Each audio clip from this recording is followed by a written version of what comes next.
சென்னை போரூரை அடுத்த காரம்பாக்கத்தில் உள்ள ஜெயின் கோவிலில் 20 சவரன் சுவாமி நகைகள் மாயமாகியுள்ளன. இதுகுறித்த கூடுதல் தகவல்களை வழங்கிட இணைகிறார் எமது செய்தியாளர் சுரேந்தர்.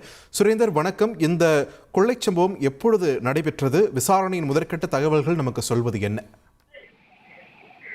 வணக்கம். சென்னை போரூர் அருகே ஜெயின் கோயிலில் இருந்த 20 சவரன் தங்க நகை மாயமாகி இருக்கக்கூடிய சம்பவம் இந்த பகுதி கோயில் நிர்வாகிகளை பெரும் அதிர்ச்சியில் ஆழ்த்தியிருக்கிறது. குறிப்பாக நேற்று புத்தாண்டு தினத்தை முன்னிட்டு நேற்று இரவு கோயிலில் சாமி சிறப்பு தரிசனமானது நடைபெற்றிருக்கிறது. இந்த சிறப்பு தரிசனம் நடைபெற்று முடிந்த நிலையில நேற்று இரவு அந்த கோயில் நடை என்பது மூடப்பட்டு ஊழியர்கள் அனைவரும் வீட்டிற்கு சென்றிருக்கின்றனர்.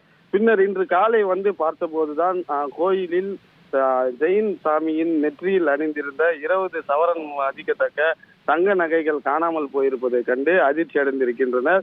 பின்னர் இது குறித்து கோயில் நிர்வாகத்தை சேர்ந்த சஞ்சய் என்பவர் வலசரவாக்கம் குற்றப்பிரிவு காவல் நிலையத்துல புகாரை தருகிறார். புகாரில் அவர் குறிப்பிட்டிருப்பது, நேற்று இரவு கோயிலின் பூஜை நடைபெற்று சென்ற போது பின்னர் பார்த்தபோது நகை காணவில்லை என்பது குறித்து புகார் அளித்திருக்கிறார்.